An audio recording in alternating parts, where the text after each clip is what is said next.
पिराबलम पिराबलम पिराबलम। मैं जब भी किराए का पैसा वसूलने आता हूँ, तुम लोग अपना रोना शुरू कर देते हो धर्म से। अरे फूलपुर से रसूलपुर तक, इलाहाबाद से फिरोजाबाद तक, करसना से करधना तक ऐसा मकान नहीं मिलेगा मियाँ, चाहे ढूंढ लो सारी दुनिया।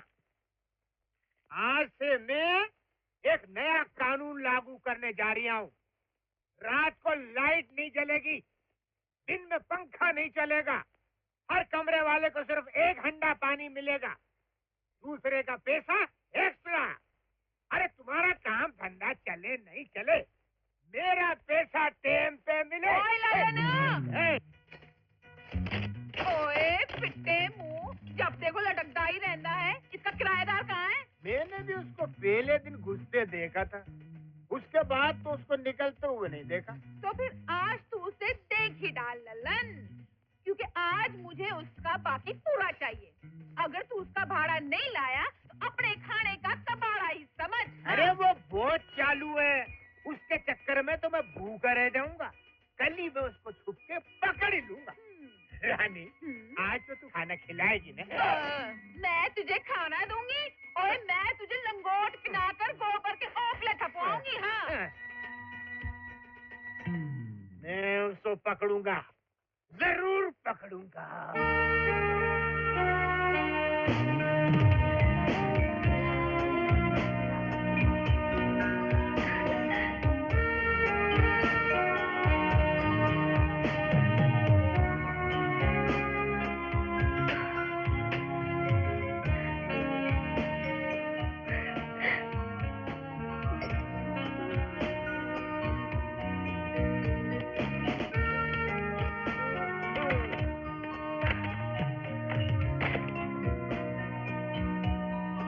अशोक जी, अशोक जी, कहाँ हैं आप? हेलो। ये क्या, गौतम बुद्ध का पोस्ट? मकान मालिक को दे रहा हूँ मैं भाड़े का डोज। वो तो चला गया, अब आप नीचे उतर आइए।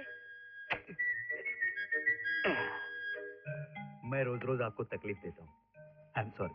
कोई बात नहीं, खैर ये लो। अरे नहीं नहीं। अरे ले लो, गाजर का हलवा है। मैं खामखा आपको तकलीफ देता रहता हूँ। आज भी आपका मकान मालिक कान कटे बकरी की तरह चिल्ला रहा था। आप उसे किराया दे क्यों नहीं देते? अरे वो कन कटे बकरी की तरह चिल्लाए या सर कटे बंदर की तरह उछले, मेरे पास पैसे नहीं है, मैं किराया कहाँ से दूंगा? ये वकालत की पढ़ाई स्कॉलरशिप के दम पे चलती है, इससे महीने भर का खाना और बस का किराया मुश्किल से पूरा होता है, तो फिर भाड़ा कहाँ से दूं? It's impossible. ये मकान आपका है या उनका? उसका ही सही, लेकिन आज तो चल गया ना, कल की कल देख लेंगे। क्यों हीरो, गांव से कब आया? वो मकान मालिक आया था किराए के लिए, काफी हंगामा खड़ा करके चला गया। अरे दिल्ली की फ्लाइट से उतरकर उसके मुंह पे किराया मारकर बस सीधा वहीं से यहाँ चला रहा हूँ। हाँ, मुझे भी यही लगा। क्यों, ये क्या चक्कर है? आपने उसे झूठ क्यों बोला? अरे जैसा उसने पूछा मैंने वैसा ही जवाब दे दिया। अरे एक चीज तो मैं भूल ही गया। क्या? मैंने लाइब्रेरी की फीस नहीं भरी। आपने अब तक लाइब्रेरी की फीस ही नहीं भरी है? कोई बात नहीं, कल आखिरी दिन है, बाद में फाइन के साथ भर दूंगा। 120 रुपए कम रकम नहीं है। ये लो। नहीं। अरे ले लो। नहीं, मैं ऐसा नहीं कर सकता। नहीं? नहीं, मैं इसे नहीं ले सकता। तो ठीक है। मैं इसे ले लेता। अरे मिल गया, मिल गया, मिल गया। लालन जी वो लड़की, तू बीच में मत बोल। क्यों मियाँ, जब से मकान किराए पे लिया है उसके बाद आज देख रहा हूँ शक्ल। हाय हाय हाय, क्या खा खा के कुप्पा हुए जा रही हो? भाई थोड़ा हमको भी दो। खिला दो। अरे वाह, अबे जो हलवा नहीं खिला सकता वो किराया क्या देगा? उसके बाद क्या हुआ बता ना। अरे यार कोर्ट का टाइम हो गया, गुरुजी हम लोगों का वेट कर रहे होंगे, चलो। हाँ चलो चलो चलो। बिल्डिंग इंडिया में बनवाता है और चाहता है कि उसकी नींव मैं अमेरिका तक डालूं।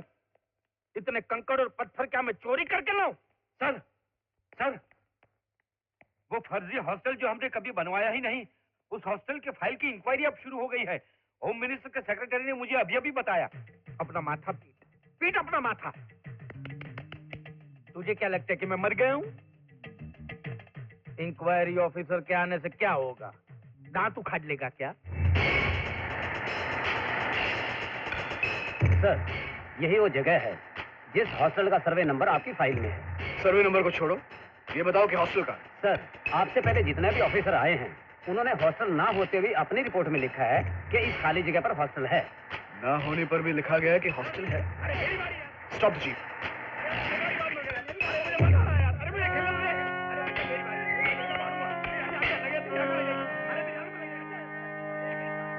मुझसे मजाक कर रहे हो? तुम्हारा मतलब है कि इतने दिनों तक बगैर हॉस्टल बनाए हुए दुनिया को बताते रहे कि हॉस्टल बना हुआ है? It's impossible.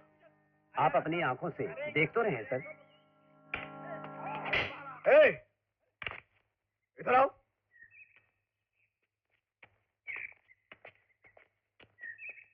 क्या है साहब? सरोजनी हॉस्टल का आपको दिखता नहीं? वो रहा सामने, ये चौकीदार, ये वार्डन, ये स्टोर कीपर और मैं इंचार्ज। Shut up. जो हॉस्टल मुझे नहीं दिखाई दे रहा है वो तुझे कैसे दिख रहा है? जिस तरह ईश्वर की पवित्र ज्योति सबको दिखाई नहीं देती, सिर्फ उसके भक्ति देख पाते हैं, उसी तरह जो लोग विद्यासागर जी को अपना ईश्वर मान लेते हैं उन्हीं को ये हॉस्टल नजर आता है। इस 7 मंजिल की बिल्डिंग को बनाने में हमने अपना सारा खून पसीना एक कर डाला साहब। पूरा मार्बल लगेला साहब, और चिकनाई इतनी है कि आदमी संभल के नहीं चले तो गिर जाए। हाँ। तुम्हें क्या मैं पागल नजर आता हूँ? बताओ सच क्या है? सच नंबर 1, यहाँ पर सरोजनी हॉस्टल है। सच नंबर 2, इसकी छत के नीचे 1000 बच्चे रहते हैं। सच नंबर 3, जिन पर हर महीना 3 लाख रुपया खर्च होता है। जल्दी लिख लो वरना भूल जाओगे। छोड़ो, ज्यादा शाना मत बनो साहब। सोचता कि तू एक रुको रुको प्लीज, छोड़ दीजिए सर प्लीज।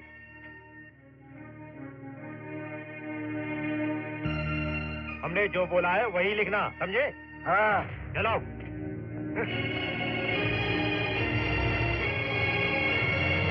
मैं इसके बारे में विद्यासागर से खुद पूछूंगा। जब हॉस्टल की जगह अपनी आंखों से देखकर आ गए हो तो मुझसे क्या पूछते हो? हैं?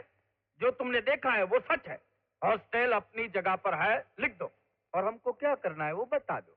आपको वहाँ हॉस्टल बनाना पड़ेगा विद्यासागर, नहीं तो सरकार को वो जमीन वापस करनी होगी, साथ ही वो 2 करोड़ रुपए भी जो तुमने बिल्डिंग बनाने के लिए सरकार को धोखा देकर लिए। आपको अपने सारे गुनाह कबूल करने पड़ेंगे। थैंक्स। जंगली कबूतर की तरह गुटर गुं मत करो। पहले ये बताओ कि तुम हमारी परमिशन के बगैर वहां गए ही क्यों? वो मेरी ड्यूटी है। झूठ, बड़ा ड्यूटी वाला। वो जगह देखने से पहले तुम्हें मुझे देखना चाहिए था। ये तुम्हारी असली ड्यूटी है। लुच्चे लफंगों की इज्जत करना सिंसियर ऑफिसर्स का काम नहीं है। अबे साले चुप। ठहरो ठहरो ठहरो। अबे ओ सिंसियर, ना ही मैंने वहां हॉस्टल बनाया है और ना ही मैं बनाऊंगा। लॉ को रखा दाईं जेब में, पॉलिटिक्स को रखा बाईं जेब में, और हॉस्टल को बंद कर दिया फाइल में। बस जिए जा रहा हूँ इसी चक्कर में। तुम्हारे जैसे सिंसियर ऑफिसरों का शेयर भी मैंने रखा है, देता हूँ, लेके जाओ। तुझ जैसे आदमी को छोड़ दिया तो पूरे देश को ही फाइल में दबा देगा। 24 घंटे के अंदर मैं तुझे बताऊंगा कि मैं कैसा अफसर हूं। अबे पॉलिटिक्स जी, ये हमें कितनी मोहलत देके गया? 24 घंटा। इसका आधा कितना होता है? 12 घंटा। मैं तो उसको उतनी ही मोहलत देता हूँ प्रभु। सर, अपनी सर्विस में मैंने बड़े से बड़े धोखेबाज देखे हैं सर, लेकिन इस तरह हवा में किला बनाकर झूठे दावे करने वाला एक नहीं देखा है। हमें इसके खिलाफ जल्द से जल्द एक्शन लेना चाहिए सर। सर, ये रही कॉर्पोरेशन की रिपोर्ट, जिसमें वहां कोई भी बिल्डिंग न होने का सबूत है।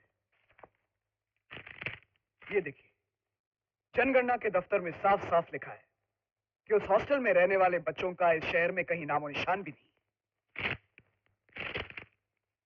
उस फर्जी बिल्डिंग में बिजली के कनेक्शन ना होने का इलेक्ट्रिसिटी बोर्ड का स्टेटमेंट। सर, ये सारे सबूत जाहिर करते हैं कि वहां कोई हॉस्टल बना ही नहीं। ये लो। ये क्या है सर? तुमने विद्यासागर से रिश्वत मांगी, बड़े अफसरों को इस साजिश का पता चल गया इसलिए ये रहा तुम्हें नौकरी से निकाले जाने का ऑर्डर। ये तो सरासर नाइंसाफी है सर। आई एम सॉरी, ये साबित करना तुम्हारा काम है। आई सी। मुझे अपनी नौकरी के जाने का कोई दुख नहीं है सर। तकलीफ तो इस बात की है कि दिन दहाड़े अंधेरगर्दी हो रही है। अब आप ही बताइए, मैं आपके लिए क्या कर सकता हूँ? मैंने बहुत से वकीलों से बात की है सर। सभी कहते हैं कि विद्यासागर दोषी है, कानून की नजर में वो गुनहगार है, मगर कोई भी उसके खिलाफ केस लड़ने के लिए तैयार नहीं है। अगर यही रवैया है तो फिर इन कोर्ट कचहरियों की जरूरत क्या है? लॉ एंड ऑर्डर का ढोंग किस लिए? 4 गुंडे पालकर वो विद्यासागर पूरे मुल्क पर हुकूमत कर सकता है। मैं आपकी ईमानदारी, आपकी काबिलियत के भरोसे आपके पास आया हूं। जो मैं लास्ट होप सर। कानून को काबिलियत और ईमानदारी की नहीं, सबूत की जरूरत है। अगर वो सबूत तुम्हारे पास है तो मुझे किसी की परवाह नहीं। इस केस से ताल्लुक रखने वाले ठोस गवाह और सबूत मेरे पास हैं sir. Then we are filing the case.